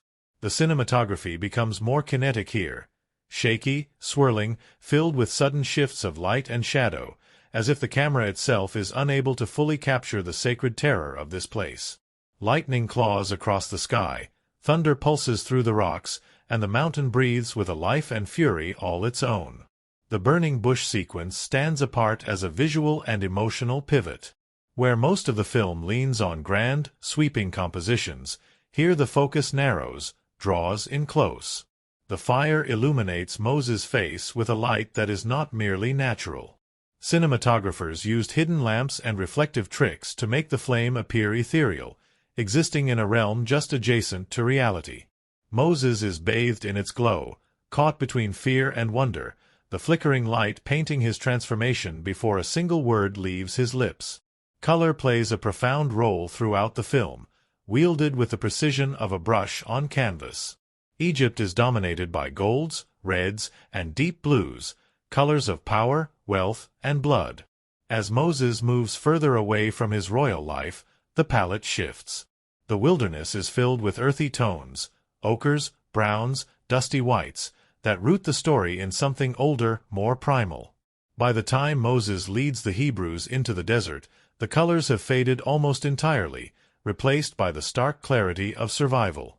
When the 10 Commandments descend, bathed in divine fire, colors return with violent vividness, pure whites, searing golds, symbols of rebirth and law written into the bones of the world. Light and shadow are treated not just as technical necessities, but as narrative forces. Inside the palaces of Egypt, The lighting is soft yet abundant, filling every space with a sense of artificial comfort. Shadows are banished, controlled, tucked into corners. But in the desert, light is merciless, pouring from above, throwing hard, deep shadows that turn faces into stark masks. It is a place where there is nowhere to hide, neither from the elements nor from oneself. Sound design enhances this visual journey with subtle, often unsettling mastery. In Egypt, music swells grandly, opulent and commanding, as if the very air hums with the authority of civilization. But in the wilderness, there is a different music. The lonely keening of wind across rock, the low groan of shifting dunes, the occasional shivering notes of flutes and drums that seem to come not from instruments but from the land itself. Silence, too, is wielded like a weapon, hanging heavy in moments of doubt and fear, making the smallest creak of leather, the faintest gasp of breath, resonate like cannon fire. The use of visual effects, groundbreaking for its time, is never merely for spectacle's sake. The parting of the Red Sea is the most obvious marvel. Water towers split apart by unseen hands, but the real genius lies in how the scene is framed. The camera doesn't gawk, it witnesses. It moves with the terrified Hebrews as they step hesitantly between walls of churning, hungry water, capturing their awe, their terror, their hope. The miracle becomes not just an external event but an internal one, each step forward a testament of trembling faith. Even the smaller visual effects are infused with meaning. When Moses' staff transforms into a serpent before Pharaoh's court, the trickery of practical effects is hidden beneath layers of tension and dread. The camera lingers just long enough to let the moment settle, to let the miracle carry its full narrative weight, rather than flashing past it as a gimmick. Costume design, too, serves not just historical accuracy but character evolution. Moses' transformation is charted through the very fabric he wears. At the height of his Egyptian life, he is clad in rich, flowing garments adorned with jewels, armor polished to mirror brightness. After his fall, his clothing becomes simple, homespun, marked by dust and wear. By the time he stands atop Sinai, he wears garments that seem almost elemental, robes that could belong to no kingdom but the earth itself. The film's pacing, guided carefully through editing choices, mirrors the thematic beats. In Egypt, scenes move quickly, almost breathlessly, as if caught in the relentless machinery of empire. But in the desert, time stretches, scenes breathe longer. Moments of silence, of simple walking, praying, waiting, are allowed to unfurl without hurry, reflecting the reality that spiritual transformation does not adhere to human schedules. The score, composed with sweeping grandeur, threads through every scene with purposeful nuance. Triumphal horns blare for Egyptian processions. Mournful strings weep over the suffering of slaves. Delicate, trembling notes accompany the voice from the burning bush. Music is used not to underscore emotion but to summon it, lifting scenes from mere drama into the realm of myth. Throughout the film, there is an unspoken reverence for the story's sacred roots, evident in every cinematic choice. Camera angles often elevate the figures, framing Moses and the Hebrews against towering cliffs, vast skies, endless deserts. Humans are small, vulnerable, struggling, but they are never insignificant. Even the grandest vistas seem to frame them not as ants beneath the gods, but as children finding their way through a world both terrifying and miraculous. When the final scenes unfold, Moses atop the mountain, the promised land sprawling unseen beyond the horizon, the cinematography softens. Colors warm slightly, light bathes the rocks and the weathered faces of the Hebrews. The camera does not rush. It lingers, breathing in the moment, letting the audience feel the weight of the journey, the cost of freedom, and the aching beauty of hope deferred but not destroyed. In every brick of every temple, in every grain of sand skimming across the dunes, in every shaft of light breaking through storm clouds, the setting of the story pulses with life. It is not a passive canvas but a living, breathing testament to the idea that history is not just remembered, it is felt. It shapes, it scars, it elevates. And through the artistry of settings and cinematic elements so carefully, reverently crafted, the film does not merely tell the story of Moses and the Hebrews. It becomes it. Long before the first camera rolled, before Moses' staff clashed with Pharaoh's crown and the Red Sea split under an unseen hand, there was a different kind of epic taking shape. One whispered in dusty corridors, shouted across baking desert winds, and quietly, stubbornly built from 1,000 small miracles behind the scenes. The making of the film was itself a pilgrimage, filled with laughter, exhaustion, sudden disasters, and the unwavering will of those who dared to bring an ancient world to life. It began with a vision so large that even Hollywood, with all its glitter and spectacle, blinked in astonishment. Cecil B. DeMille, a man already mythic in his own right, approached the project not as a mere film but as a living testament. He demanded not just authenticity, but immersion. His command was simple and absolute. The audience must not watch history, they must feel it. Every prop, every costume, every word had to serve that singular, towering dream. From the very first days, the set grew into a living organism. Entire cities were constructed in the California desert and later amidst the ancient sands of Egypt itself. Not mere facades, but sprawling, intricate worlds designed to look as if time had forgotten them there. Thousands of craftsmen, engineers, and laborers worked side by side under a punishing sun, their efforts creating a surreal blending of eras. Modern men sweating in jeans and work boots hammering the stone visions of a civilization dead for 3,000 years. The cast arrived to find themselves dropped into this impossible world as if they had stumbled through a rip in time. Charlton Heston, cast as Moses, would later recall the shock of stepping onto the set for the first time and realizing that it was not a set at all. It was Egypt, reborn from dreams and sweat. Yul Brynner, as Ramesses, strode through the palatial halls with a bearing so regal that even when the cameras weren't rolling, extras would bow without thinking. Their rivalry on screen was electric, but behind the scenes, it carried a different tone, one of deep respect, punctuated by teasing jabs and fierce, silent competitions to see who could dominate a scene with the fewest words spoken. Yet grandeur came with chaos. In scenes involving thousands of extras, the sheer logistics often spiraled into unplanned mayhem. Communication became an elaborate dance of hand signals, bullhorns, and messengers racing on horseback. On more than one occasion, a signal intended to move one group would accidentally trigger a stampede of costumed slaves charging through a solemn scene meant to depict mourning or prayer. Laughter would ripple across the desert like an unstoppable tide, and DeMille, perched high in his director's tower like a pharaoh himself, would shake his head, chuckle, and call for another take. Animals, too, conspired to inject their own wild spirit into the production. Camels, notoriously stubborn, routinely refused to move on cue, sitting down in the middle of grand processions with an immovability that not even the fiercest wranglers could overcome. One particular donkey, destined to carry a sacred relic during a ceremonial scene, developed a taste for costumes and spent a memorable afternoon chewing holes in the priestly robes of a dozen extras. Horses, overwhelmed by the noise and the press of bodies, bolted unexpectedly during crowd scenes, turning tightly choreographed sequences into swirling maelstrom of panic and laughter. Among the crew, a fierce loyalty grew, born not just from shared work, but from surviving together under brutal conditions. Temperatures on location often soared past 110 degrees, and days stretched endlessly beneath the merciless sun. Dehydration became a constant threat, and more than once, filming had to be paused as medics tended to fainting extras. Still, spirits remained high, fueled by a mixture of pride and delirious humor.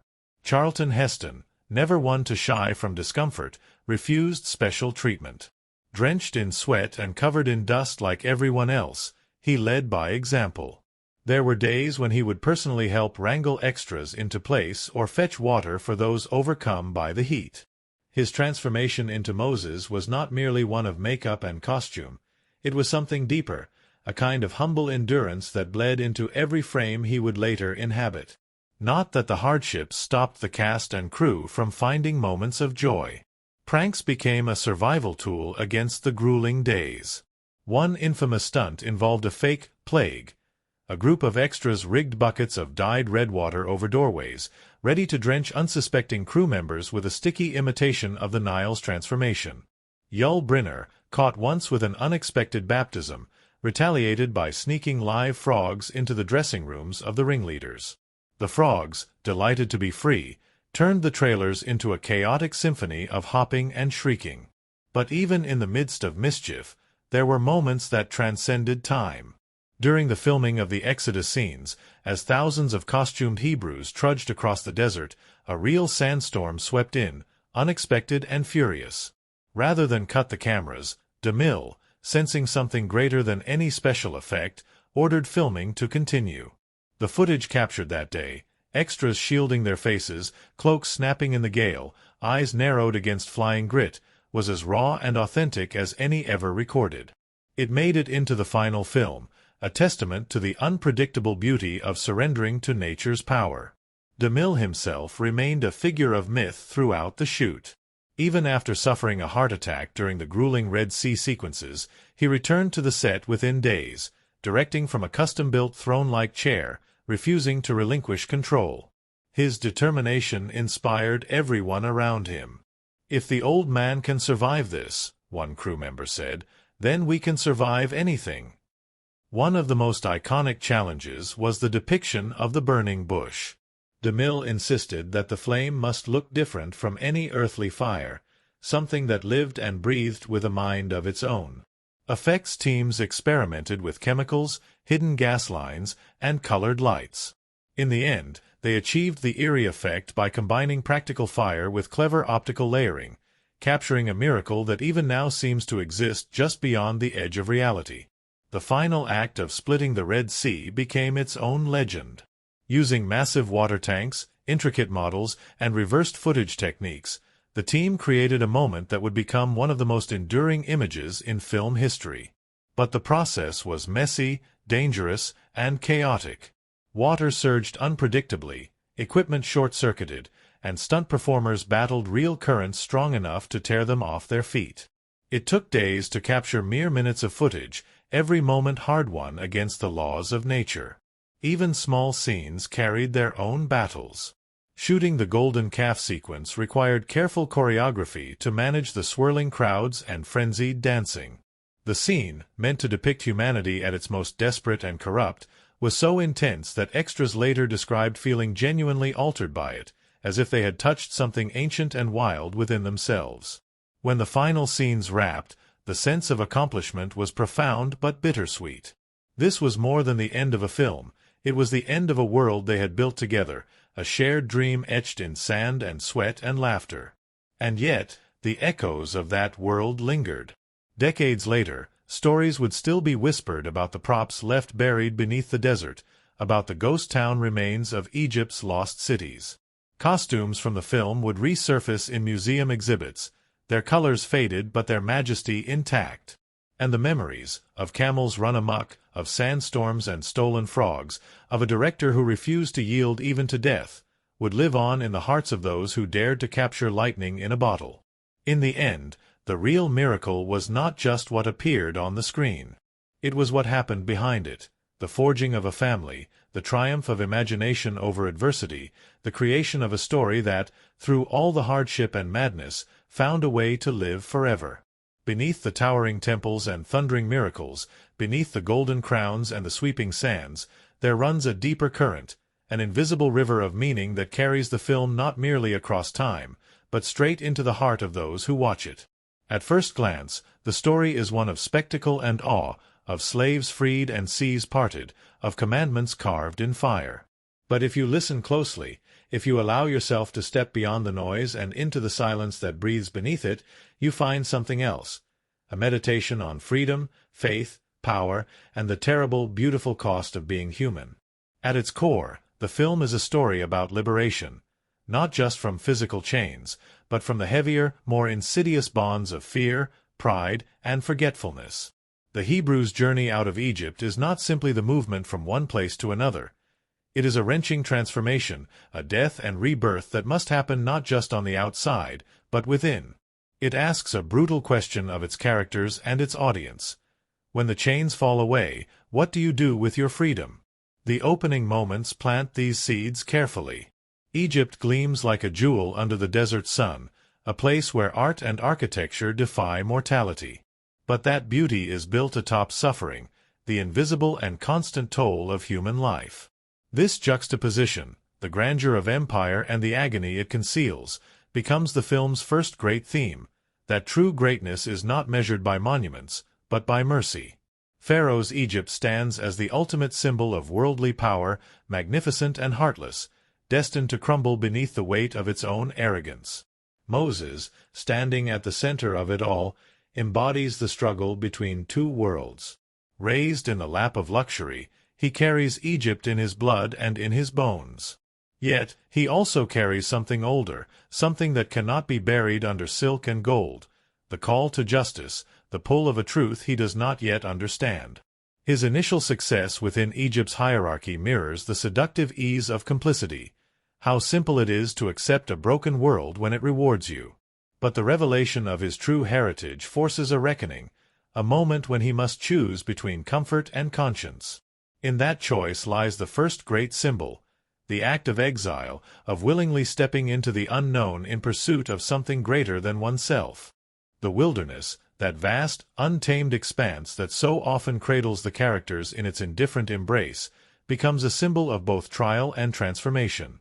In the burning sands and barren mountains, stripped of all the trappings of civilization, the soul is laid bare. The desert does not permit pretense. It demands honesty, humility, dependence on something beyond human strength. Moses' time in the wilderness mirrors the ancient hero's journey, a descent into death, followed by a resurrection into purpose. And then there is the burning bush, one of the most potent symbols not just in the film, but in all of storytelling. A bush that burns yet is not consumed.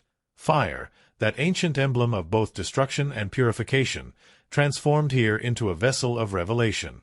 It is a moment where the eternal pierces the temporal, where the voice of the divine breaks through the noise of human striving.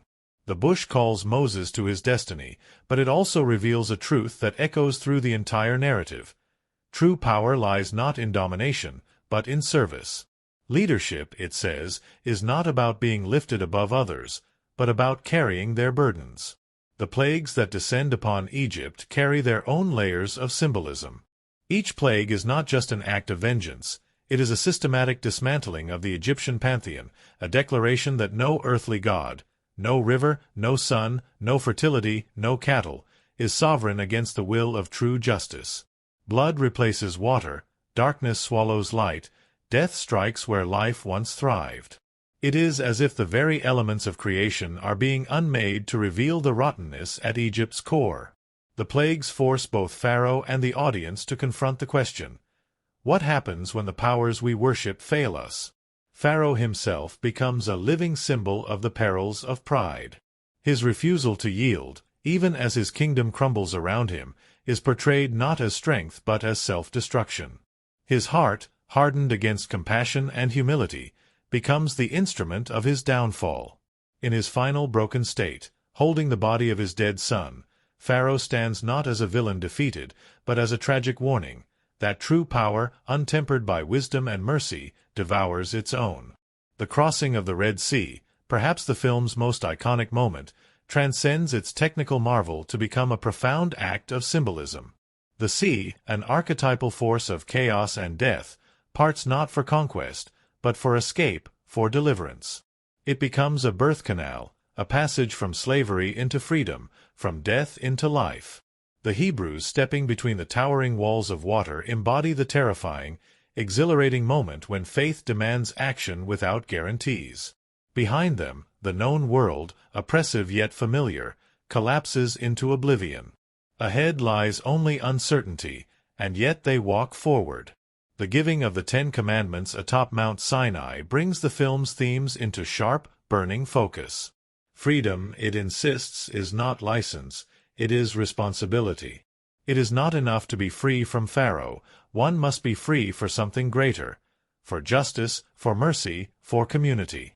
The commandments, etched in fire and stone, are not shackles but a framework for life in a world without masters or slaves. They are a covenant, a binding agreement that freedom must be protected by moral law, or else it too will rot and collapse into new forms of tyranny. When Moses descends from the mountain and finds his people worshipping a golden calf, the film confronts one of its most painful truths. that the greatest enemy of freedom is not oppression from without, but corruption from within. The calf, a grotesque echo of the idols of Egypt, represents the human tendency to cling to what is visible and controllable, to trade the hard path of faith for the easy comfort of false gods.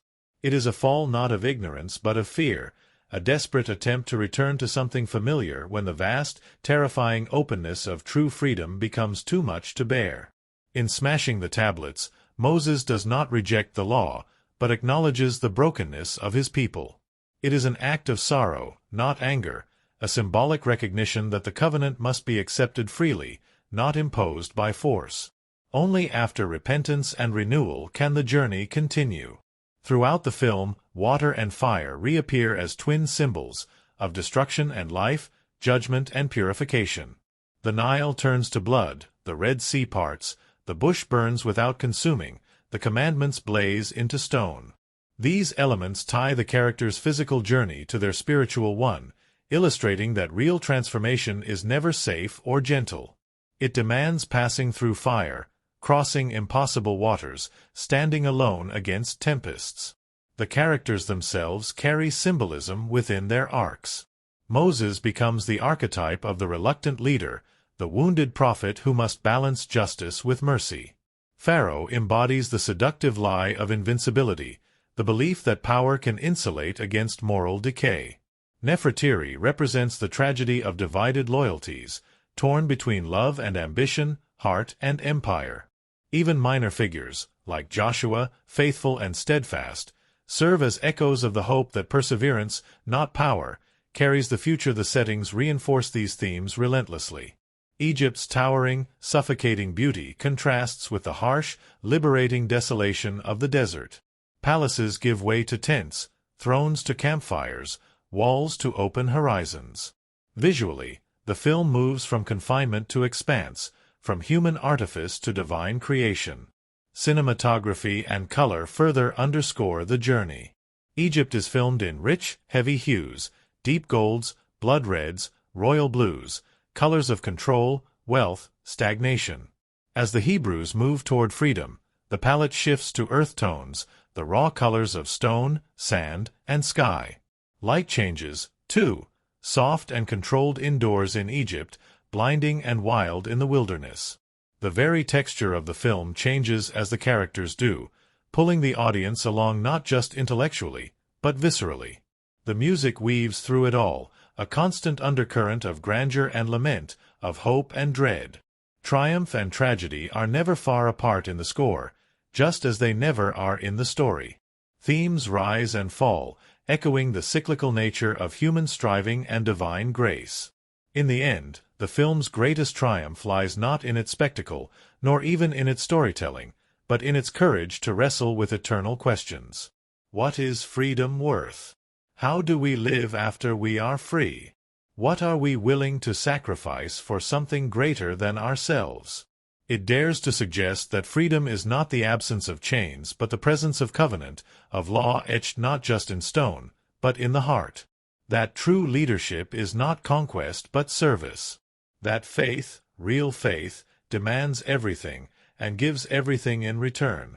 And long after the credits fade and the echoes of the parting sea die away, these questions linger, whispering through the mind like a desert wind, demanding an answer from each of us, still. Long before the first reel spun through the projectors, before audiences sat in darkened theaters and watched seas part and mountains tremble, there was an alchemy at work, a blending of craft, vision, and sheer, unrelenting ambition that turned the impossible into the unforgettable. The making of the film was not simply an act of storytelling.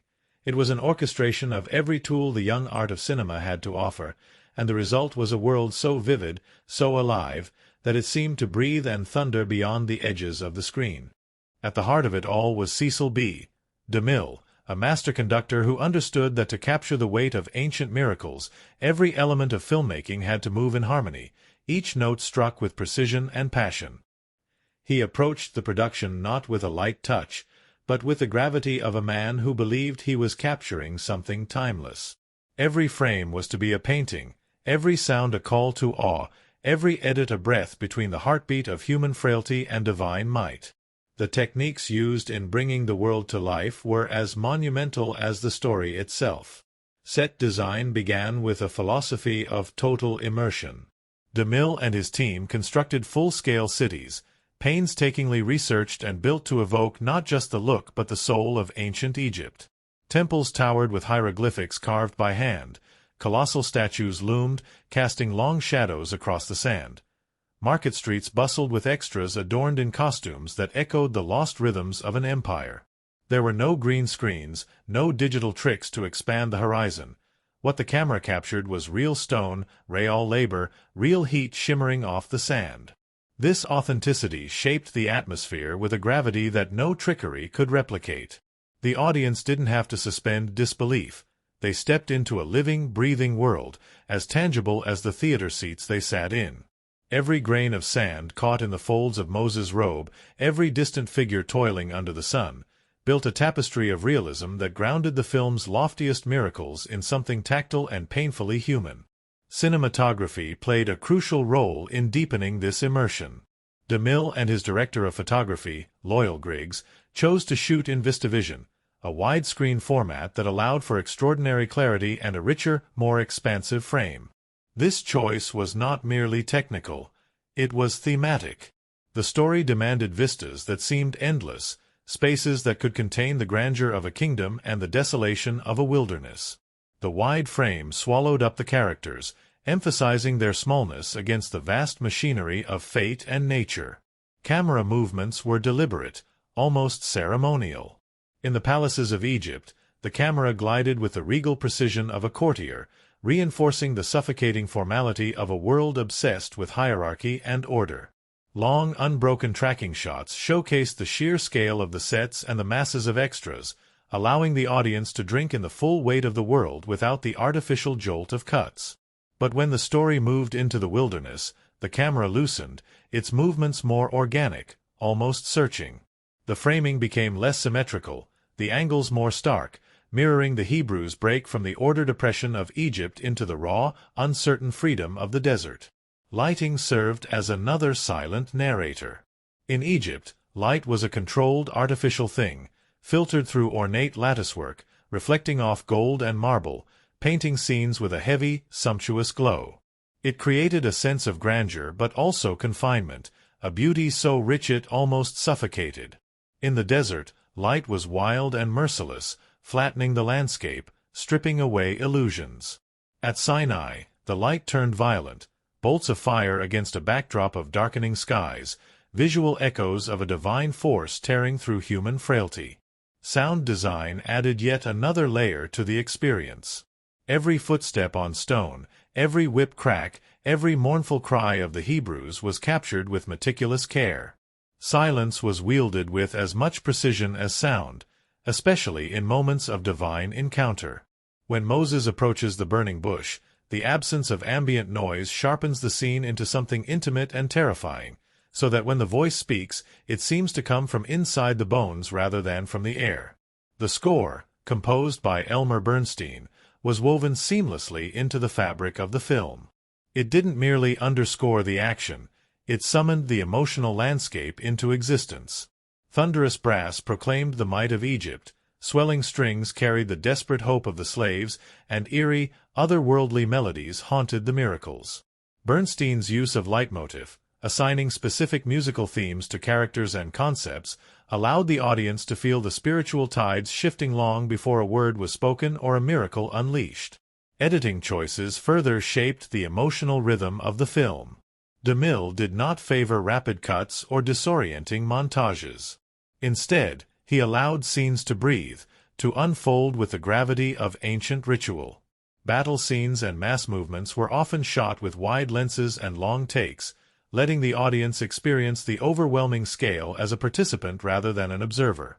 Moments of personal revelation, Moses' discovery of his true heritage, Pharaoh's grief at his son's death, were framed tighter, with slower, lingering edits that forced the audience to sit with the rawness of the emotion. Special effects, particularly the parting of the Red Sea, stand among the most celebrated achievements in cinematic history. Without digital tools, the effect was achieved through a combination of giant water tanks, cleverly designed models, and reversed footage. Sheets of water were filmed pouring down massive walls. When played backward, it created the eerie illusion of waters peeling apart. To enhance the otherworldly quality, gelatin was added to the water to make it ripple in unnatural ways, catching the light in shivering patterns that suggested a force beyond nature at work. This practical magic didn't just wow audiences, it anchored the film's miraculous moments in a reality the eye could trust. Because the effects were physically captured on film, they carried a weight, a tangible presence, that digital effects even today sometimes struggle to match. Behind all this craftsmanship was a production of staggering scale and complexity. The logistics of managing thousands of extras, animals, and elaborate costumes day after day became an epic in itself. Every scene shot in the desert was a battle against nature. Sandstorms buried sets, intense heat warped equipment, and sudden, fierce winds turned careful planning into improvisational chaos. Yet somehow, through sheer grit and endless reserves of ingenuity, the production marched on. Box office reception mirrored the immensity of the effort. From the moment it premiered, the film was a phenomenon, drawing massive crowds who lined up around city blocks. It became one of the highest-grossing films of its time, its success not merely measured in dollars but in the reverence with which audiences spoke of it. It wasn't just seen, it was experienced, carried home in the pounding of hearts and the widened eyes of those who had glimpsed something larger than life. Critics, even those predisposed to skepticism about biblical epics, found themselves swept away. Reviews praised not only the spectacle but the profound sense of sincerity that infused every frame. There was no winking irony, no postmodern detachment. DeMille and his army of dreamers had believed completely in the story they were telling, and that belief shone through with blinding clarity. Over the years, the film's influence would ripple outward. Directors from Steven Spielberg to Ridley Scott have cited it as inspiration. Its techniques, practical effects blended with deep emotional storytelling, the use of wide, expansive shots to convey spiritual magnitude. At the center of it all was Charlton Heston, a man whose very presence seemed carved from the same stone as Sinai itself. When DeMille chose him to play Moses, it was not merely for his chiseled features or commanding voice, but for something deeper, a gravity, a seriousness of spirit that could bear the weight of prophecy and rebellion without collapsing under the strain. In interviews years later, Heston would speak of the role with a kind of reverence, as if Moses was not just a character he played, but a shadow he walked alongside for the rest of his life. He spoke often of the physical transformation required. Not only the beard and the weathered robes, but the internal shift, the burden of leadership, the anguish of betrayal, the loneliness of carrying a vision too large for mortal shoulders. Heston prepared rigorously, studying ancient texts, walking barefoot through desert sands to feel the blistering reality of exile. He recalled, with a wry smile, the moment he first saw himself fully costumed and realized he no longer recognized the man in the mirror. "For a moment," he said, "I believed I was him. And that was terrifying." Opposite Heston stood Yul Brynner, his Ramesses every bit as iconic as the Moses he opposed. Bald, gleaming like a living idol beneath the Egyptian sun, Brynner imbued the pharaoh with a pride so ferocious it almost crackled on the screen. Yet off-camera, Brynner was a paradox, charming, mischievous, endlessly disciplined. Cast and crew spoke of his habit of practicing his lines with relentless precision, then breaking into spontaneous, theatrical monologues in half a dozen languages between takes, leaving everyone from extras to DeMille himself doubled over with laughter. The rivalry between Heston and Brynner on screen was palpable, a simmering battle of wills that elevated every shared scene. Yet behind the camera, there was only mutual respect, a kind of quiet acknowledgement that each man was pulling the other to greater heights. In one interview, Heston recalled that Brynner once jokingly warned him, "If you flinch even once, Moses, I will crush you like a bug." Heston, grinning at the memory, added, "He meant it, in the best way." And Baxter, luminous and sharp, stepped into the role of Nefertiri, the woman torn between love and ambition, heart and crown. She spoke candidly about the challenges of playing a character whose strength was her vulnerability. In Nefertiri, Baxter found not a scheming villainess, but a woman desperately trying to survive in a world where power and affection were currency, and both could be snatched away without warning. In later reflections, Baxter admitted that filming certain scenes, especially those in which Nefertiri must watch Moses turn away from her, left her emotionally raw for days. Off-set, Baxter was known for her warmth and wit. She befriended many of the extras, learning their names, sharing meals during grueling days under the desert sun. When asked once what she remembered most about the production, she didn't mention the costumes or the glamour. Instead, she spoke of sitting cross-legged in the sand, laughing with the women who played Hebrew slaves, sharing stories and songs while the cameras were being reset. Edward G. Robinson, who portrayed the scheming Dathan, initially hesitated to join the cast. Famous for his gangster roles, Robinson worried he would feel out of place in a biblical epic. But DeMille insisted, recognizing in him the perfect embodiment of a man who would sell out his people for fleeting comfort and power. Robinson later expressed deep pride in the role, noting that the complexity of Dathan, a man driven more by fear than evil, gave him one of the most challenging parts of his career. Even among the countless extras, stories flourished. Many were local Egyptians hired to fill the massive scenes of Exodus and labor. Some had never seen a movie, much less been part of one. Translators worked tirelessly, teaching basic cues and movements, while cultural exchanges blossomed quietly in the background. Costume designers marveling at handmade jewelry worn by the locals, children playing games with American crew members during long resets. The atmosphere on set was a strange fusion of reverence and wild improvisation. The production was so enormous that at times it felt less like a film and more like a traveling civilization. Dust storms would halt filming for hours, and when they passed, the cast would emerge from their trailers looking like weary desert nomads, faces cracked with laughter and grit. Brynner organized impromptu concerts to keep spirits high, while Heston, forever the leader, often gave pep talks to extras about the importance of their roles in creating something that would endure beyond all of them. As the production wore on, so too did the sense of shared purpose.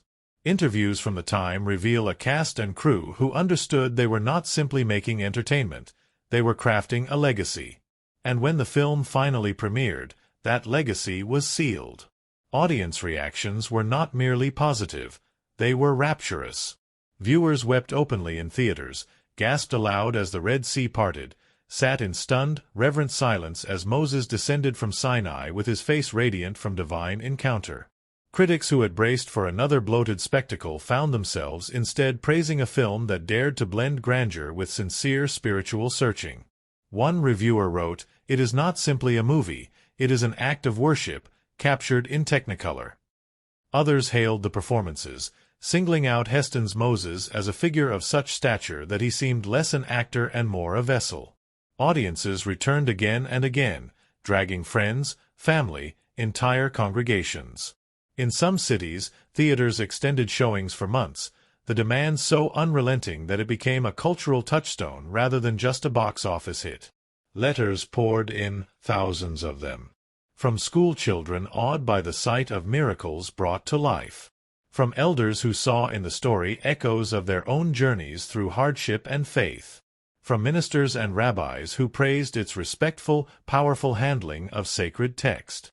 The cast often spoke of how these letters affected them more deeply than any review, proof that their efforts had touched something timeless in the human heart over time. The film's status only grew.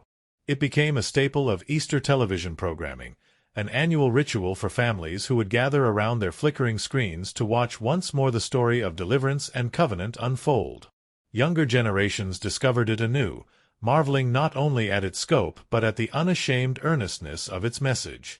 In later interviews, Heston would muse that playing Moses had marked him forever. "Every time I walk onto a stage, even in modern dress, I carry a little of him with me," he said once. Not just the staff and the beard, but the knowledge that sometimes you have to lead even when you are terrified. Sometimes you have to step forward even when the waters have not yet parted. The cast reunited occasionally for anniversary events, older, grayer, but still bound by the unshakable memories of what they had built together. They would share stories, of Brynner stealing costumes to prank the crew, of Baxter practicing her royal wave for hours only to burst into giggles, of Robinson teaching young extras how to fake a perfect death scene.